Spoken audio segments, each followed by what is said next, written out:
Hari Om. We move on to the next session of the day.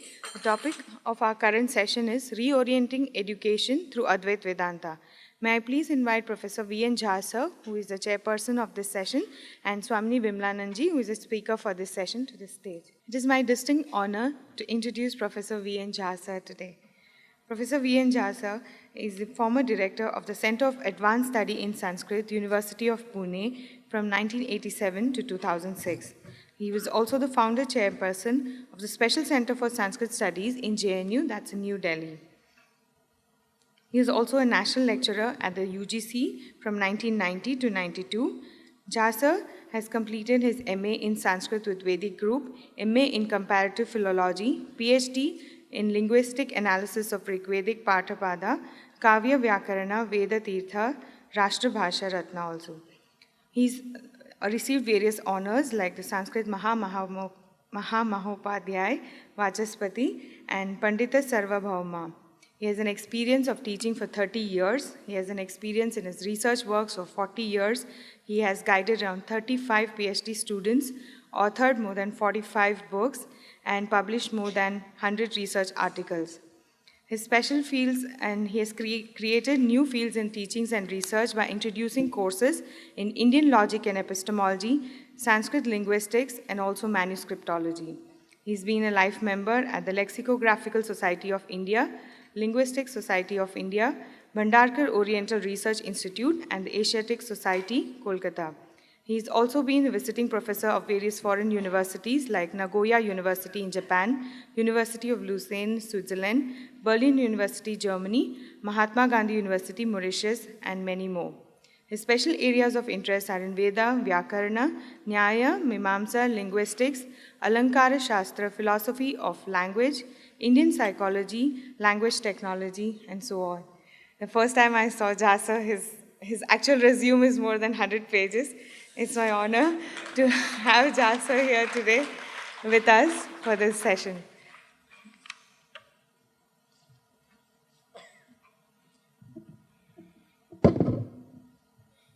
And it is my honor to introduce Swamini Vimalananda ji. Swamini Vimalananda ji is one of the eminent disciples of Puja Guruji Swami Tejomayanand ji, whom Puja Guruji himself initiated into the monastic order in 1992. Oh, by Gurudev. My apologies. Gurudev Swami Chinmaya ji initiated her in 1992. She was pursuing a career in architecture at the J.J. College of Architecture, Mumbai, but found herself attracted to the study of Vedanta and joined Sandipani Sadhanalaya in 1984 and studied under Swami Tejomayanand ji. She served the Ahmedabad Chinmaya mission for many years and then moved to Coimbatore. She directs the Chinmaya Vision program, which is a holistic value-based education program for all schools. She has traveled very widely in India and abroad, spreading the message of Vedanta in English, Hindi, and Gujarati. She's a dynamic speaker and writer, and a few of her audio tapes have also been published. The book, the very popular book now, Why Do We in Indian Culture, or Why Do We in Hinduism, has been very, very widely acclaimed, is authored by her, and obviously we all know it's a bestseller. So without further ado, I humbly request Professor V.N. Jha sir to introduce the topic. Bhadram karne vishrunayam deva bhadram pasyemakshviriyajatra Srirange tushtavam sastanu vishema devahitam yadayu Mukam karoti vachalam pangum langhayate girim Yat kripatamaham vande paramanandamadhavam Ajnanatimirandhasya jnananjanashalakaya Chakshurunmilitam yena tasmai Shri Gurave Namaha. Respected Swamijis and my dear audience, and now the description of the speaker does not allow me to speak first. We all are eager to listen to her. More so, before the gentleman lifts his card of 5, I would request Swamini Vimalananda ji to make her presentation. And if some time is left by her, no, I will. then I will speak a few more minutes on this topic. So I request Swamini Amma to present the presentation. Thank you. Samasta Janakalyani Niratam Karunamayam Namami Chinmayam Devam Sadgurum Brahma Vidvaram.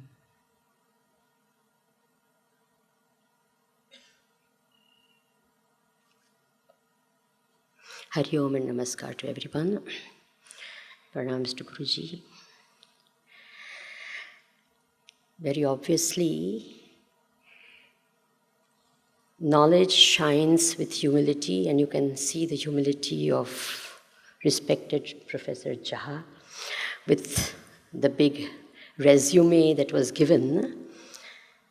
It really scared me.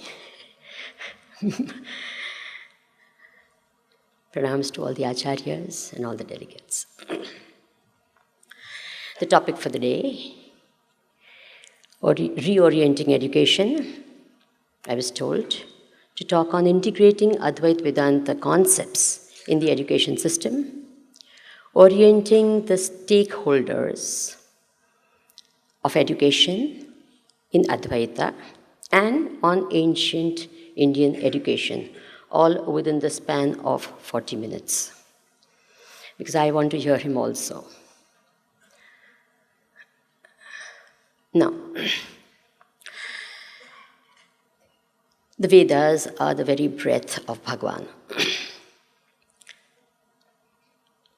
Anything created by God is of universal relevance and timeless.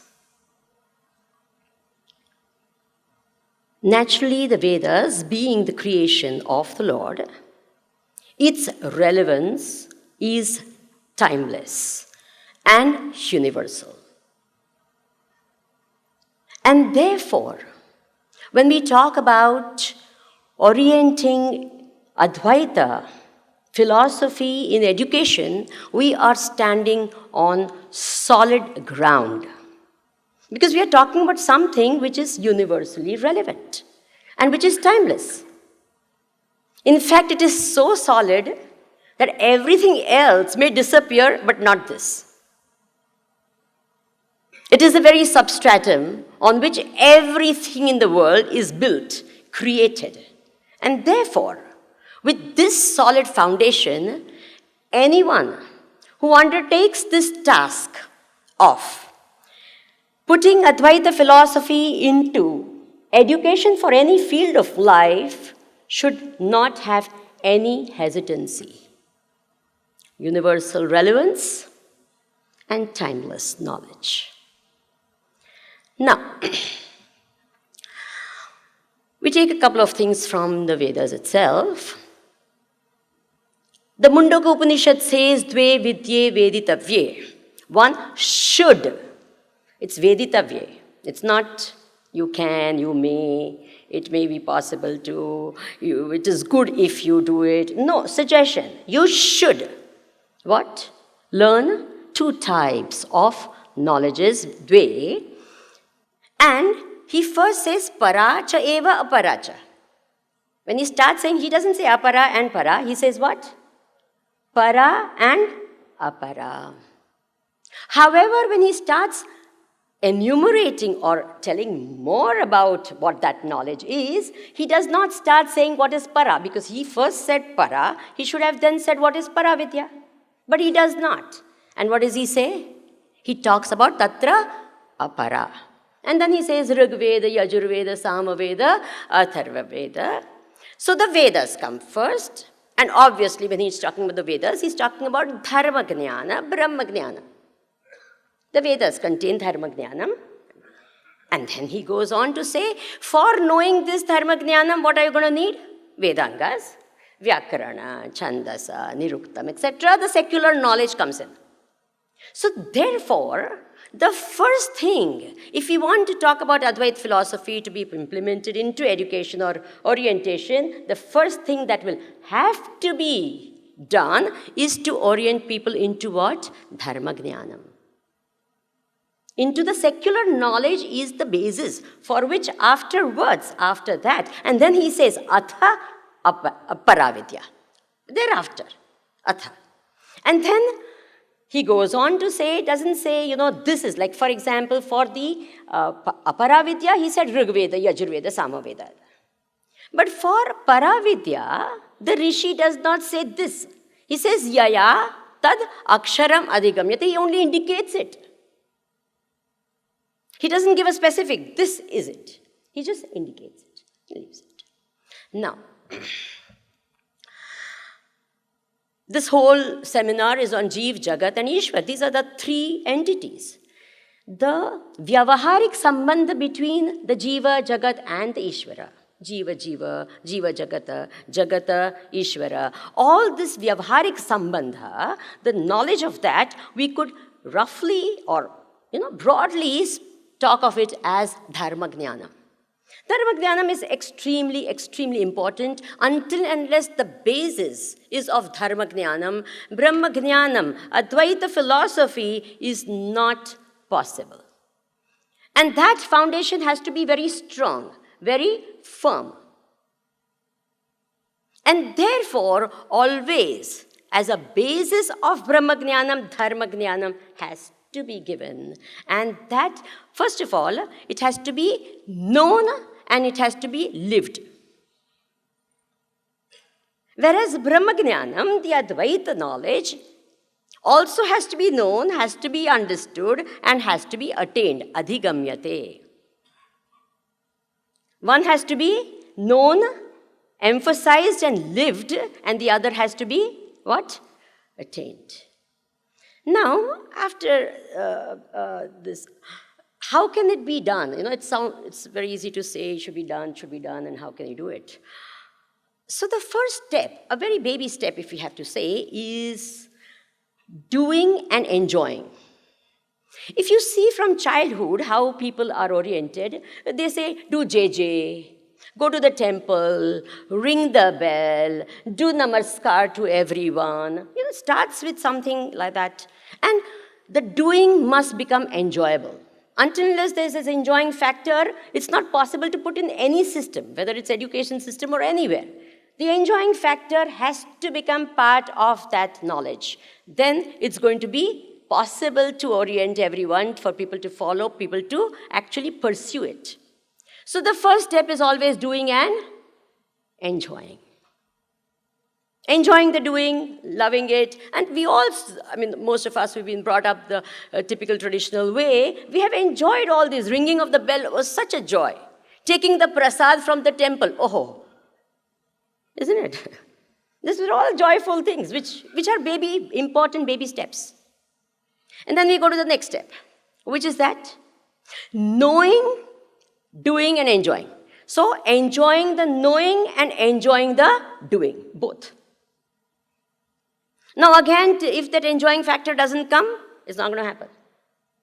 So enjoy the real learning of it, which again is possible. We have seen that. Children love the knowing of it and then doing of it.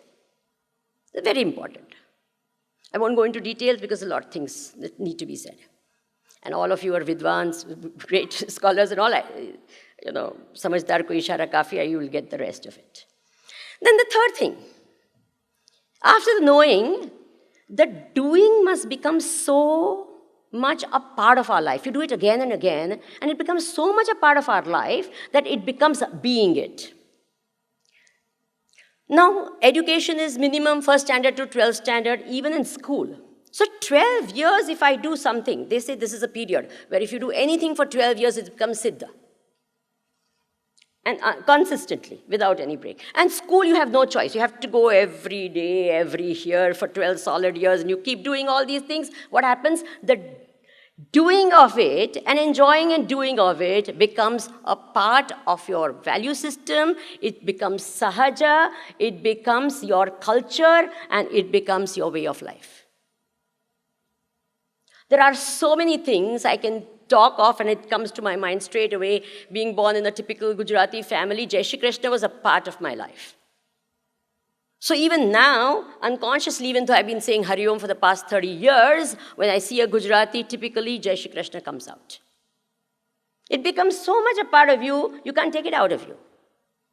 So doing till it becomes what? Being. Then, typically, as far as we Advaitis are concerned, the doing is, the knowing becomes so strong and sahaj with practice that it leads to being.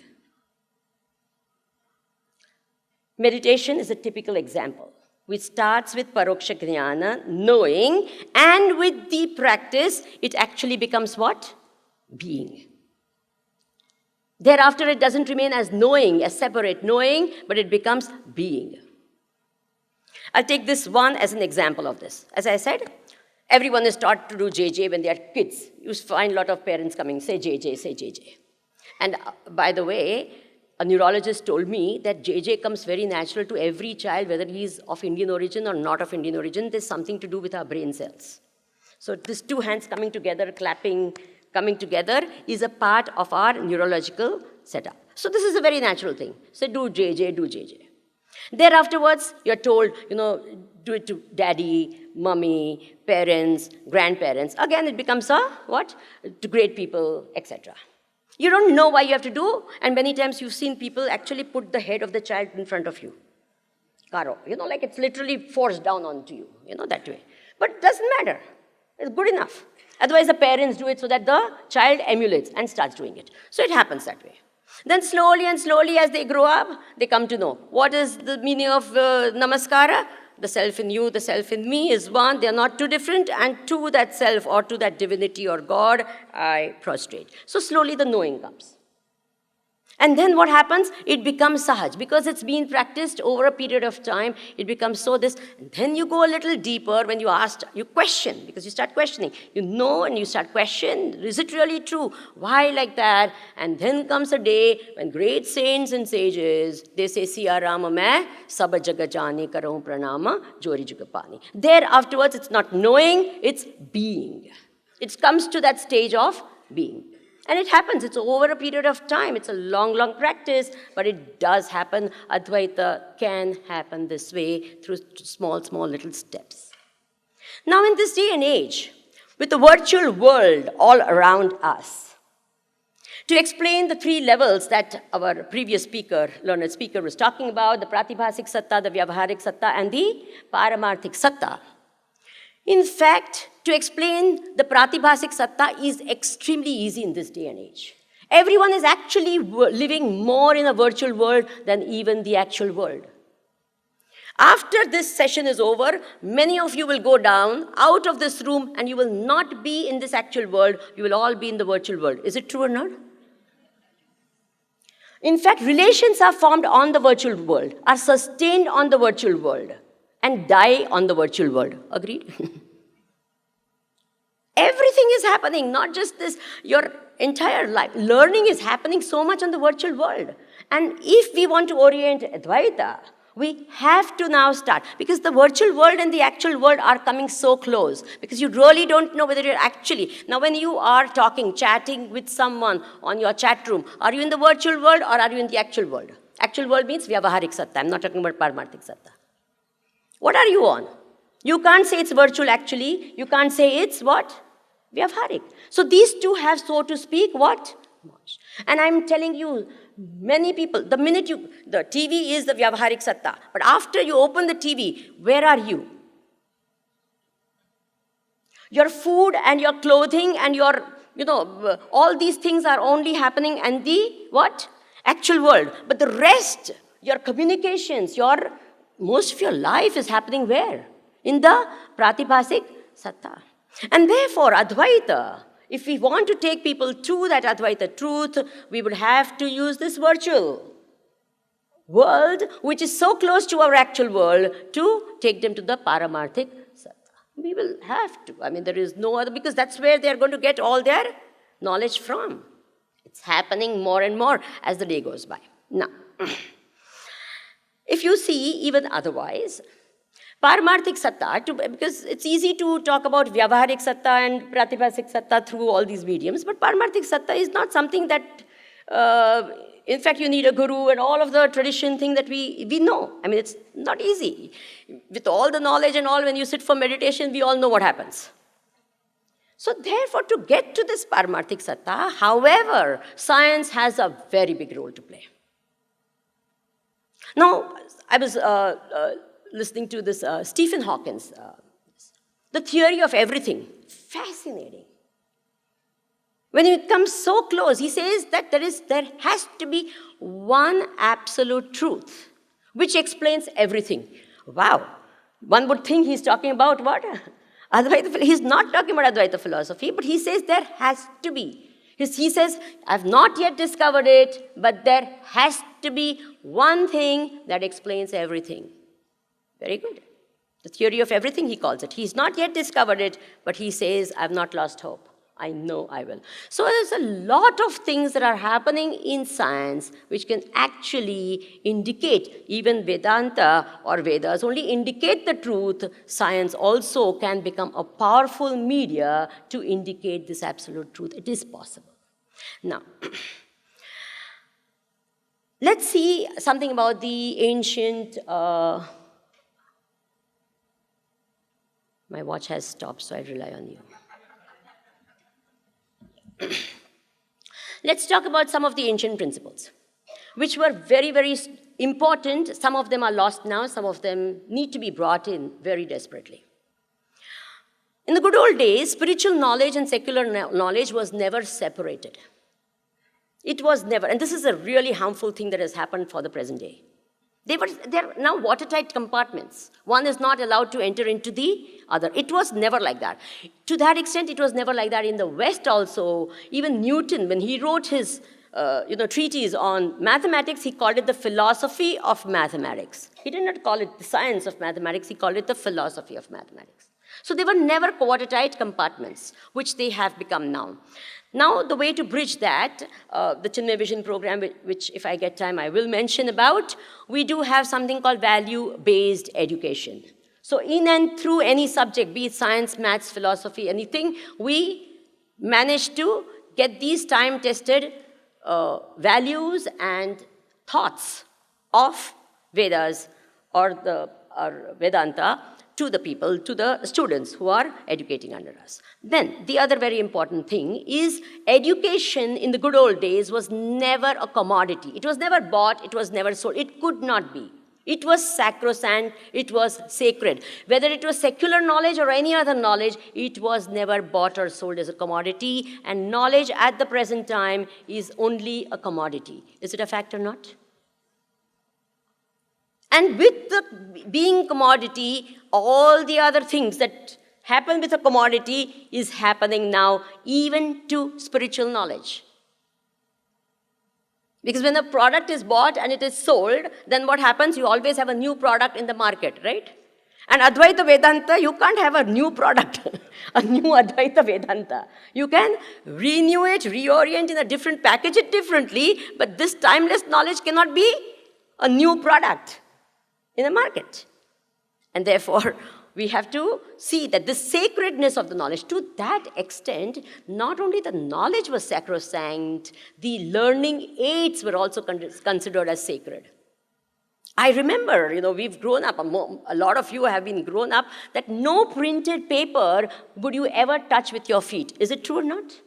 Even now, when I have to tear a printed paper, something happens in my heart. And I said, okay, the too many papers, so you tear it. But then something tells you it is knowledge, it is sacred, Ayudha Puja, etc. Everything, even the pen that you use was worshipped.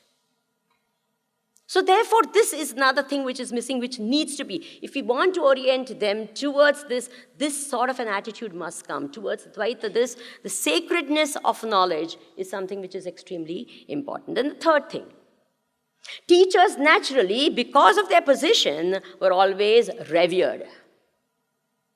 Now you see, with the present type of a situation, that is now going away. deteriorating to a very great. There's another factor which is really a big loss, if I have to say, for India especially, because it was our forte. Indians was sadhana. Thank you. Sadhana was a part of our education. It was, what do you call it? It was not separate. Upanayan ceremony was done, and then the Sandhya Vandanam was every day. You did sadhana. You tuned and fine-tuned your mind. Until unless all these things happen, the type of intelligence, the type of creative research, wonderful knowledge, inquiry into truth, and all that was a part of our system of education will never happen. It'll always be superficial. It'll be, like you say, I've seen many times Ayurvedic doctors. The doctors who do sadhana stand apart. The doctors of Ayurveda who do not do sadhana, they don't even know how to read the pulse. This is a fact. So sadhana was again a part of what?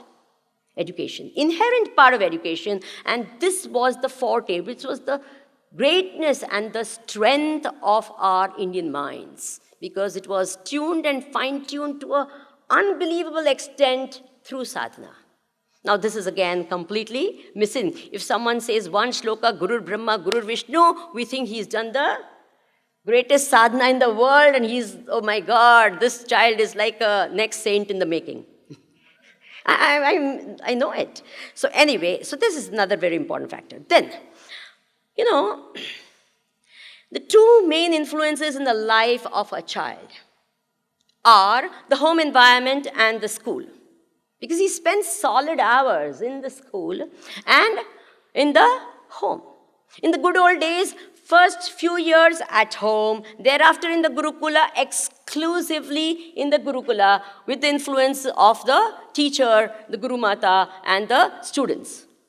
Now this whole thing is completely changed. The two main influences are the home and this, but the world has come in a big way, both in the school and in the homes. Is it true or not? In not a small way, it's a very, very big way. And if we don't understand these factors, so we will have to get our principles into place, not only through the parents, not only through education, but if we don't take care of this third factor, which is so much impinging on the life right from age 2, when the child gets an iPad and already knows how to access. Is it true or not? 2 years. They are on to, the world has already come in. It's not that the mother can do anything about this. And therefore, this is another very, very important thing that we have to take care of, that the world itself has to be oriented if this knowledge has to be given. Then, the aim of education used to be what? To learn how to face life. The knowledge was not given just to face exams, but to face life. Now, this is again another factor which is, nowadays, its education is only for what? For the sake of exams. Exams. So that you get a degree, so that you get a job. Knowledge for the sake of knowledge, for the very love of knowledge, is something, especially in Indian system, is very sorely missing. Even sometimes PhD students, I'm sure Professor Jha will agree, a lot of times they will get a promotion if they do a PhD and therefore the PhD. So the purpose is not knowledge, the love for knowledge, the sheer, and this is what used to happen in the ancient days, the sheer love for knowledge. They would spend years and years and years in research, in inquiry, for the sheer love of knowledge. Not for any commercial value or any name, fame, power, or prestige for the sake of that. And this is again another thing which is very important. Then, the purpose of education was to give a vision of life. It was to to manifest the divinity which is lying within us. Now, these are all things, purposes which need to again be brought back through a system which, if I have time, I'll elaborate a little more. Now, what are the obstacles towards this? Number one, and I feel the greatest casualty of modern day education is faith. it just seems to have disappeared. A, it's a fashion not to believe. You ask any young people. It's a fashion. You see, there are hardly any young people around here. It's a fashion not to believe. B, disbelief, it's neither a thought-out disbelief. If it's a thought-out disbelief, it's very nice because you already are a thinking person. Then to orient that person is easier. It's just a resistance to belief.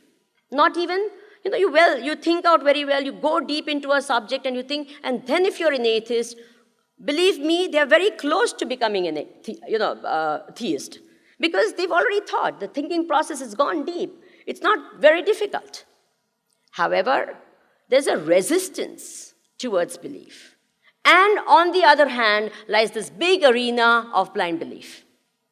So with all these factors, faith has taken a big beating.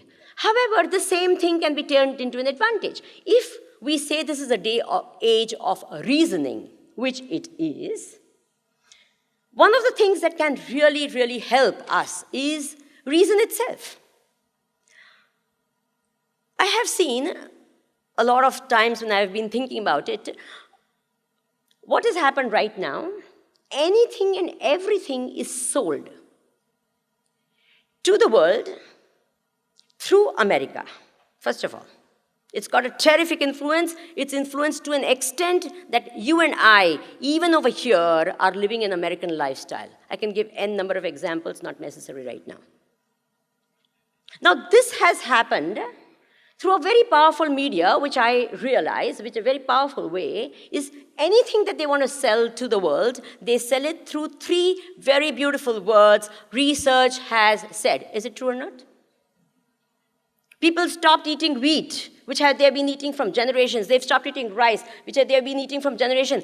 Research has said. Everyone starts eating quinoa. Yes? Research has said. After a few years, they're going to say quinoa. Not at all. They already have this thing, that coconut, you should not eat coconut. So everyone was convinced. Even Kerala stopped eating coconuts. My God. And then afterwards, what happened? No, you go to the West right now, you go to America, coconut. Every form of coconut product is already there.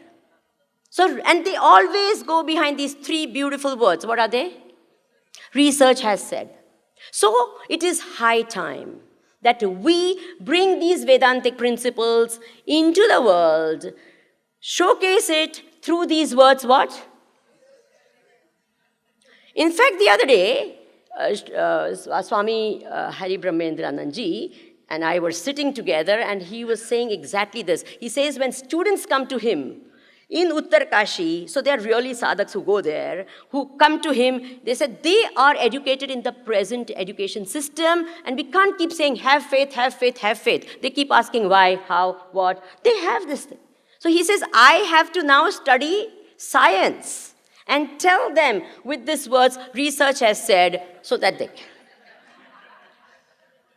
So we will have to, if we want to approach, otherwise, if we don't want to, it's okay. But if we want to approach them, we will have to use these three words, what? And it will not do. Don't say research means our ancient rishis have done research. No. It has to be. It won't do. It won't do. It will have to be what? And that too, we'll have to get a stamp from where? So anyway, now, the other thing which is a big obstacle, which is in our way is, as I said, love for knowledge itself is a big obstacle. Lakshmi ji has now become more important in the education than Saraswati ji. And Saraswati ji is very upset about it, believe me, because she says, I enjoy, both of them, I'm after all the consort of Vishnu, no, and Brahma ji, no less. And this sort of an attitude which has been very, very pervading in education is a big hamper for any true inquiry. The love for truth again. We're so happy to live in a false world. False notions. And if anyone tries to talk about it also, we close ourselves absolutely beautifully. And therefore, if this love for truth itself comes into our life, Advaita Vedanta becomes so easy because it is the truth. And many times when they say, oh, the concepts of Advaita Vedanta is not a concept, it's the truth. You know, it's not a concept, it's the truth. And when it's the truth, you have a very solid ground because it's not going to be contradicted at any time by anyone because it's the truth. And therefore, if there is a love created for truth, Advaita Vedanta becomes very easy to put into this. But it has to come, this sheer love for truth. Now there's another thing that's happening, this diluting. And that is happening in such a way. There was this young boy, I told him that, his father came for a camp and he also came for a camp. He says, what's the difference between the camp that my father attended and I attended? I said, I talked Trigdrishya Vivek to your father.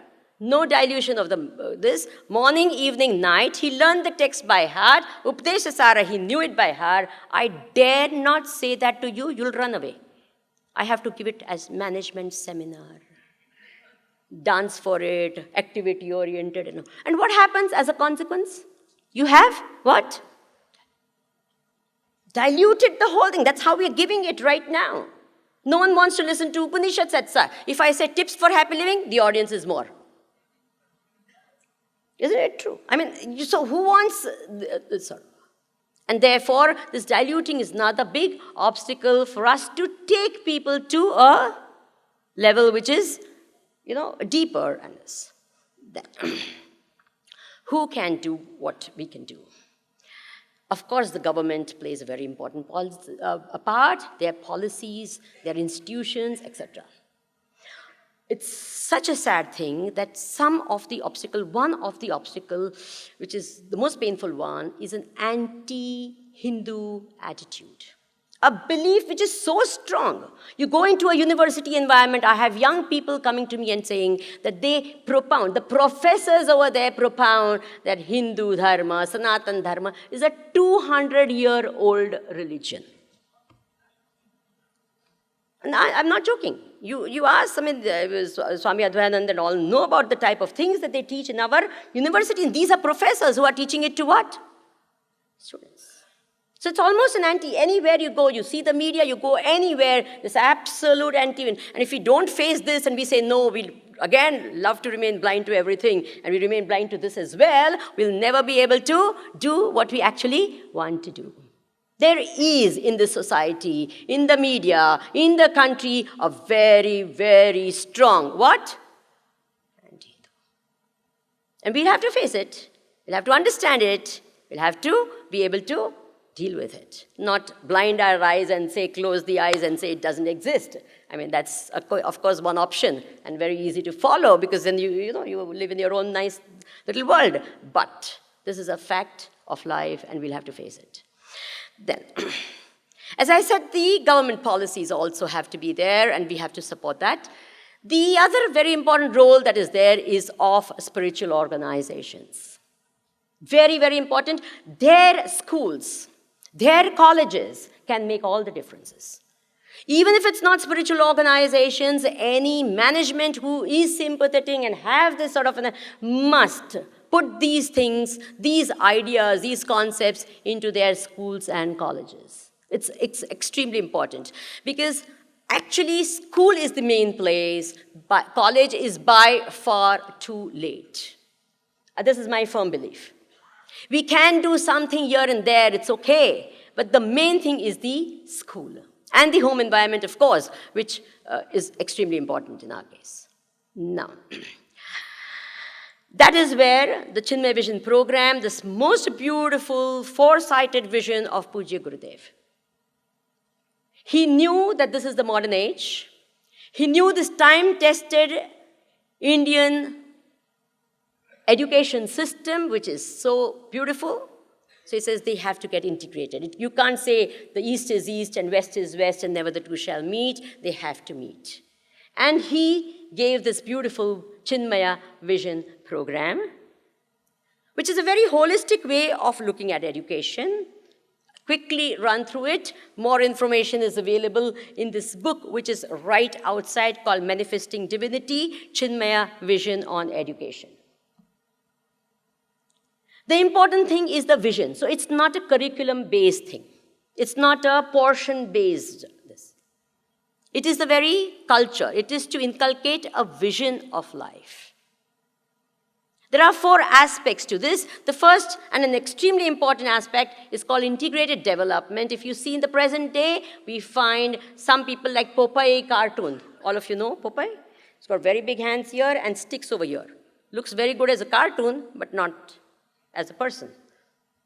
Now, physical, emotional, intellectual and spiritual, all of them have to happen like a flower, which the fragrance, the color, the beauty, the touch, everything blossoms together. So all these 4 levels of the personality, there has to be a beautiful blossoming. Thereafter, you have this very, very important aspect, which is called the Indian culture. Through festivals, through so many, the samskaras that we have, through all these different medias, the languages, the study of the epics and the culture can be inculcated, and all of this is happening. I'm not just giving it as a theoretical this is happening in our Chinmaya Vidyalayas and to a very little extent in our Chinmaya colleges. And to the extent all this is happening, believe me, to that extent, the schools are seen to be absolute institutions with a difference, with bringing out students with a difference. The third aspect of the program is called patriotism. Puja Gurudev said, the service of my country is the service of the Lord of Lords. I was reading Swami Akhanand Maharaj, and in that he said, every person, even if it's a spiritual person, for the first 50 years of his life, must serve the country. These are his words. Interesting. So patriotism, again, is a very, very important aspect of the program. And the fourth is a universal outlook. In this day and age, where the world is so much connected, in fact, anything happens in India, people outside India can come to know of it first, and they tell you that this is what has happened. We're so well connected. Not only that, I mean, education is a beautiful medium by which not just world issues, but to connect with God as a universal force is a very, very important aspect of education which can happen from a very, very small age. And therefore, this is the fourth aspect. And how is this implemented? It's implemented in 2 ways. Number one, through what we call value education, a particular time in the curriculum where all these different aspects are given. Not value education as moral science. It's a very tiny aspect of this whole program. And the other is value-based education in and through anything, even when they're eating their lunch. Any aspect of their. And this doesn't just stay in the school. It even goes back and transmits in the home as well. It's called value-based education. Now, how is it done? What are the stakeholders? How is it done? So, for the management, it's a very, very important role is the management of a school. The management has to be visionary management and has to be a very, very supportive management. And how it's done, we have lots of ways by which we are attempting to do this. And the CEO of an education institution is called the principal. If a school is great, without looking into any background, you can be sure it's because the principal is great. The management cannot make a school great, they can make a school good, but never great. It's the principal and the principal alone that manages to make an education institution great, and that principal must be inspired and inspiring. Then the third aspect, which is very, very important, is the teachers themselves.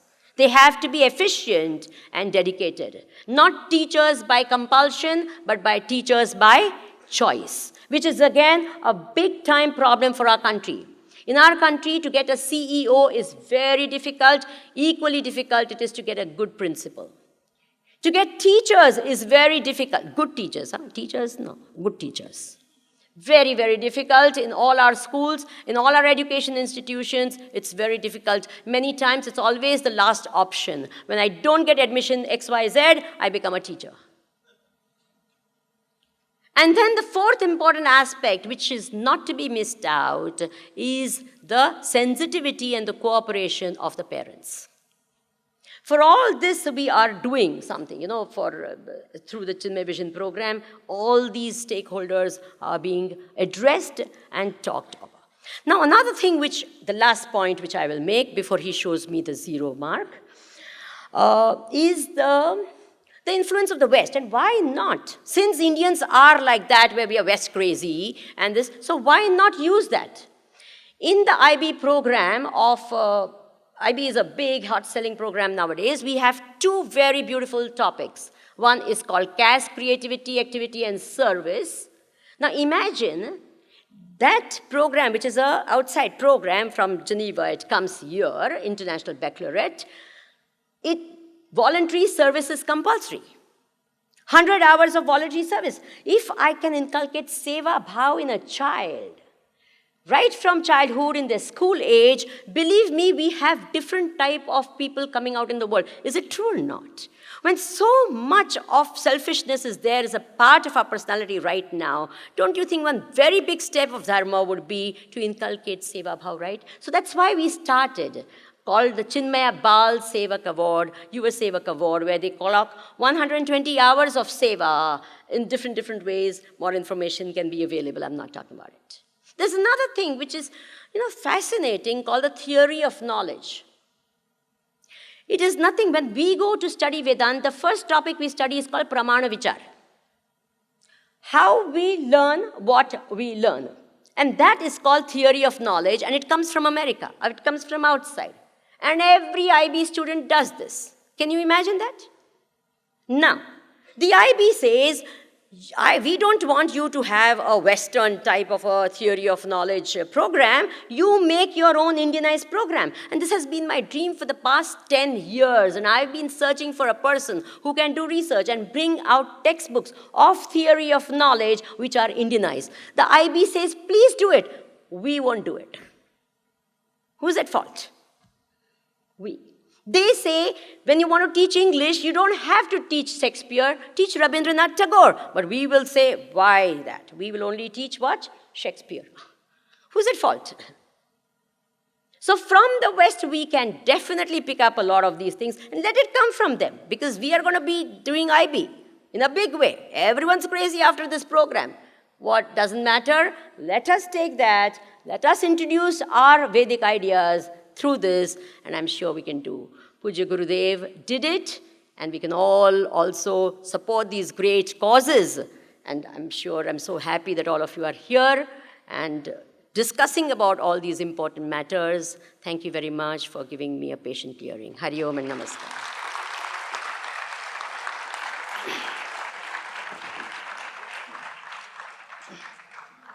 Friends, join me to give a very big hand to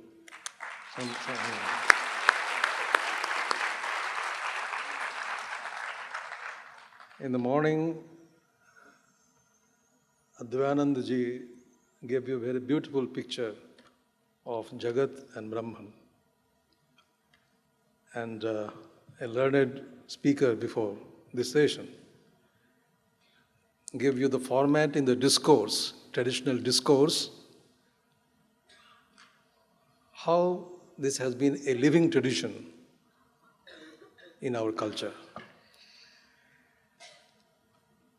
Kumarila in Shloka Vartika says, Yavat prayojanam noktam tat tavat kena griyate. We create knowledge, but knowledge for what? Unless that is spelled out, knowledge does not gain currency, is not respected. And that job has been done by addressing the application of Advaita knowledge to modern life. And that Swamini ji has given, I'm using G. Please, I'm very small. In a very, very beautiful manner, very comprehensive manner. And we come to know the kind of service the Chinmaya mission is doing to this aspect of Advaita Vedanta. Advaita Vedanta should be made available for living, for transformation. And I totally agree with Swamini ji that in our traditional discourse, dharma must occupy the central stage. And I am reminded of Kautilya. He says that dharma aviruddha kama, dharma aviruddha artha. People think that Kautilya did not talk of the Chaturtha Purushartha. It is not true. He says, Swargaya cha, Anantyaya cha. So that Anantya, all that we are doing is for addressing two purposes of our life. And this is the traditional Indian classical form of discourse, that anything we decide, first thing to be decided is the purpose. What is the purpose of life? And there are two-tier purpose of life presented. Let me use it modern for a term. Let us call it achievement, one. The Sanskrit term is abhyudaya. Abhyudaya is achievement. Whatever you achieve, even 5 rupees to 5 billion. Anything that you achieve in life is achievement, abhyudaya. And another goal is, because that abhyudaya does not have an upper limit. And beautifully Manu has presented it. Najatu kamanam upabhogena shamyati. Habisha krishma vartmaiva bhuye evabhivardhate. Desire is like fire. Can you satisfy that? Is it possible to satisfy fire by pouring ghee into it? The flame will go up and up and will never say, stop it, I don't want. Human desire is like that. So the desire for what? Desire of what? One is abhyudaya. And since the training in Nyaya, so we all define it first. Without definition, we do not understand each other. Something may be in your mind, but unless you express it, we cannot catch it. So the tradition, our intellectual tradition is such that whatever we take it for discourse, first requirement is that it must be defined. And defined in unambiguous language. Ambiguity-free language. Abhyudaya, how Abhyudaya has been defined. Itara, Ichha, Adhina Ichha Vishayatvam. You want X, not for X, but for Y. And as long as this continues, you will never have peace. And therefore, the first goal of life cannot be recommended as the ultimate goal of human life, because it will never allow you to be in peace. Because you will always requiring X to have Y. So, itara ichha, adhina ichha vishaya. That kind of a desire will never give you peace in your life. And that is why we talk of another goal of life. And that goal of life is also defined. Itara ichha, anadhina ichha vishayatvam. I want X only for X. And because then I do not have any agitation in my mind. I be in peace. And that is called by different names. Call it moksha, apavarga, nishreyasa, whatever term you like, you can call it. I think that is the ultimate goal of life. The traditional discourse has been always recommending. And this is what. So once the aim of life is fixed, is known, it is misbelief that these are the impressions, rightly she has pointed out, that we are carried over by impressions of people of other cultures without having direct access to the intellectual tradition of this culture, intellectual, philosophical and spiritual tradition of this culture. Therefore, it is not the case that only one will be enough. We cannot directly go to the other mode, that is the moksha. It is not possible. You have to sustain. That needs transformations. So we are in a conditioned state, baddha avastha, and we want to discover our deconditioned state. And that is the journey of spirituality.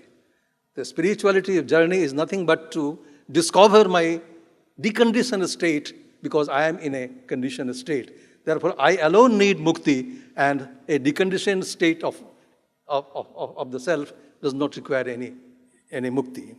Now, next is how to achieve that. For abhyudaya, avidya. So, vidyam cha, avidyam cha, yastad veda uvayam saha, avidyaya mritum tirtva, vidyamrtam masnute. So, the goal is given, and how to achieve the goal also is given. This avidya and this vidya, this is paravidya and aparavidya. These two kinds of education that the traditional discourse developed. Avidya is not vidya bhava, it's not, this is ananya bhava, this is not atyanta bhava. So, vidya bhinna vidya, and that vidya includes all the areas of knowledge that we are now in. Any kind of science, social science, humanities, engineering, medical science, whatever you do is all avidya, because this avidya will take you to a state. That state has no upper limit, but will always remain you hungry of getting something more and more. And as long as you are hungry of getting something more and more, there is no peace of mind. And therefore they say there is a limitation. There is a limitation of this goal called abhyudaya, and therefore you are required to. This message that there is a limitation in running after abhyudaya, because this message is required to be given right from early age of life. And I think Advaita Vedanta has got that capacity to do that. So I think, I see Swamini ji in this way, that you have very rightly pointed out the kind of a deterioration that has taken place in all stages in education in our country. We do not have good teachers, we do not have good students, we do not have, by students means they do not have, therefore we need to have, the message is that we must have a holistic approach to education. And a holistic approach of education is not at the cost of one X, at the cost of Y. Both should go together. Saha. Yastad Veda Uvayam Saha. Together this should be practiced. Because unless I sustain myself, I cannot follow, I cannot take up the journey to decondition myself. And therefore both are required. So the present day world experience, beautifully Swamini Amma has described. We can see, I in the morning, take a newspaper in your hand, and what you observe? What kind of life is surrounding us? We have violence, and most importantly, I think, this education is giving rise to a sentiment called, what we normally call it, the Shatru, the Ahankara. Ahankara is growing beyond reach. Every man is arrogant. Arrogance has no limit. At all level, there is arrogance. I think these are called Shatru, inside enemies of every man. So we have to address education to minimize the scope of these inner enemies as well. The analysis of all this, the tradition will give you in this form. We have lost Viveka. Viveka is a discerning power between good and bad. Good in terms of the goals of life that I have stated before you. So, what is good for goal of life, abhyudaya, what is good for nishreyasa. Unless we have been able to, we are educated to make a distinction between these two, I don't think we are going to get our deconditioned state. Since because we are celebrating Veda. What is required is Abheda. And we are celebrating Veda. So as long as we keep on celebrating Veda, Ahankara will keep on rising. All the enemies, well, then I can't do anything. Your zero will make me zero. Okay?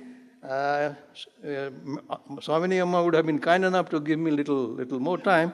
But anyway. I would have if you I would have. So allow me a few more minutes. Now, what is the remedy? Okay, let me drop everything. What is the remedy? The remedy is to promote abheda buddhi. And this is possible in Advaita Vedanta. Advaita Vedanta has the capacity to promote abheda buddhi. Abheda of all, whatever bheda is creating problem for us, address all them and create abheda buddhi. And then you will understand why Ishavasya Upanishad Yasmin sarvani bhutani atmaiva bhut vijanataha tatra ko mohaha kashokaha ekatvam anupasyataha. So that unity, that identity in everything is required to be promoted, to be developed in the educator, the learners. And the education must address this. Education must create reflecting human being. This is my idea.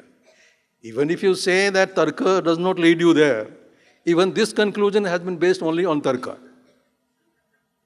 Tarka does not take me there. This is a conclusion. This is not a perception. So even this perception, this is not a perception. This conclusion also is based on deduction. Deduction is Anumana, Advaitamrtam for you. So even that is not possible. So let us create reflecting human beings through education. And Advaita has got the tremendous capacity to do this.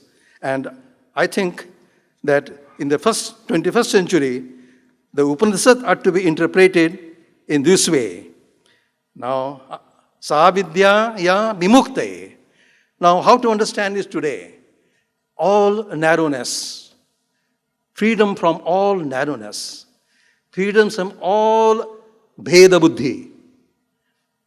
Because it is all the bheda buddhi, the discrimination of all kinds, of all types, is creating agony in me, and that can be addressed only by education which can promote abheda buddhi, and therefore, and that is why perhaps we will understand atma va are drashtavyaha. Now, this is reflection. So, education to reflect. I treat this injunction as an injunction of reflection. And also the process also has been given in the Upanishads. Shrotavyaha. Shrotavyaha is get exposure to all thoughts. All your traditional thoughts, all the Vedic thoughts, Upanishadic thoughts, the thoughts of the philosophers. At the same time, all other thoughts which are considering this idea, all thoughts are to be exposed to. And therefore, Shrotavyaha. And then only Shrotavyaha will not be sufficient. Then the Shruti says, Mantavyaha. Mantavyaha I will interpret today in this way, that it should be critically examined. It should be critically. So, we know, Shrotavyaha Shrutivakhyabhyaha, Mantavyaschya Upapattivhihi. So this is again reflection. Again the logical, critical analysis of what you hear, what you listen, what you learn, what you read. All this exposure is to be analyzed logically and come to a conclusion. And once you come to that conclusion, then nididhyasitabhyaha. Go, concentrate and go ahead. I consider education as a samskara adhana kriya. Education is a samskara adhana kriya. So, it must discipline. That is what Swamini ji also was referring. That we must discipline ourselves, the learner. The inside, the outside. All his behaviors, inside and outside, must be disciplined properly. And that can be done through promoting the Aveda Buddhi, which is the central idea of Advaita Vedanta.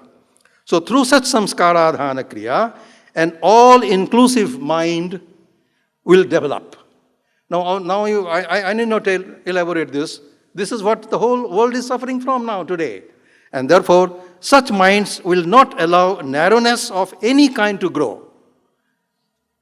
Will see himself and herself everywhere. That should be the meaning of Savidya ya Vimuktaye in the 21st century.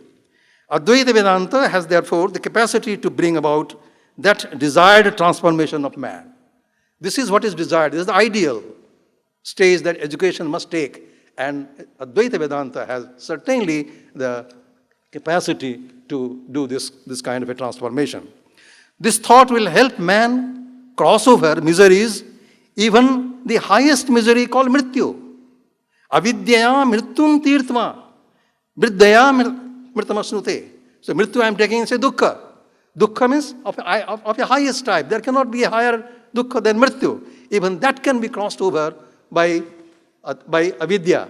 So all the dukkha can cross over by avidya, and therefore vidyamcha, avidyamcha, yastad ved ubhayam saha. So therefore both the education for abhyudaya, the education for Shreyasa, both should go hand in hand to get the transformation of life, desired transformation of life. One suggestion I would like to, before I conclude, I want to make a suggestion to the organization, because in this organization I have been associated for more than 20 years. So, and even I had the opportunity, the luck to listen to Gurudev Chinmayanandaji. I came in 68 in Pune. And in that English school ground, he used to lecture for 1 month. And I had the opportunity, the fortune to listen to him directly. So I feel very much that here is an organization. And I have been thinking, as the moment I got associated with this Chinmaya International Foundation, the day onwards, I thought that here is an institution which is deserved to be elevated to the level of university. And an university, and friends, you'll be happy to know that it is going to happen very soon. And it is all the untiring effort and pursuance of Swami Advaitamrtam that this is going to take place. And so now I make a suggestion to you, Swamiji, that please prepare a course in all-inclusive spirituality. All-inclusive spirituality. And you will remember that with the help of one Professor Talwar of Canada, some 2-3 years before, we had organized one international seminar on the same topic. I think let us make it a project and launch it. And groundwork is already done by you all. So let us prepare a course on all-inclusive spirituality to be delivered through this university, Chinmaya International University, and it should reach each and every person, not only in India, but all over the globe. We may request all the governments to implement this program, because everybody wants that there should be a transformation in life, in man, and there should be peace in life. And that is the program. If we can do this, I think we'll be doing greatest service to humanity. With this suggestion, I conclude, and I thank, before I conclude, I thank the organization, Tejomayanandaji here, Advaitamrtamji here, everybody for associating me with this wonderful international seminar. Thank you very much for giving. And I'm sorry I have crossed over the time, but I wanted to say this, therefore I'm sorry. Thank you very much. Hari Om. Professor V.N. Jha has just been introduced, so I do not have to go into his bio. Professor V.N. Jha has partnered with Chinmaya International Foundation for several years in the area of Sanskrit education. His style of education is focused on keeping the study of Sanskrit relevant in today's world. He has devised a 5-level course to teach the basic structure of Sanskrit that unfolds the syntactic structure of Sanskrit, and for the last 3 years, he has conducted 3-week Gurukula-style programs at Chinmaya International Foundation. The Learning Sanskrit Structures, Level 1 and 2, were released last year. Today we are proud to release Level 3, which is a set of DVDs of the program that he conducted at Chinmaya International Foundation. learning Sanskrit structure, the level 3 program focus is on the structure of the Sanskrit word, vibhakti, namapada, avyayapada, etc. I request Swamini Vimalananda to release the DVD set of Professor V.N. Jha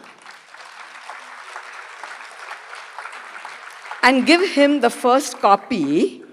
I also want to say that he has been partnered in this work with an equally eminent Sanskrit scholar, his wife, Professor Ujjwala Jha, and I request her to come and receive the second copy from Swamini Vimalananda. The level 1 is a detailed course on Sanskrit sound from the micro to the macro level and orthography or aspects of writing of Sanskrit. The level 2 goes into Sanskrit sentence, karaka, kartari, karmani, etc. So I request to get the original experience, please get the entire set of level 1, 2, and 3 available at Chinmaya International Foundation publication store. I request Jha sir to honor Swamini Vimalananda.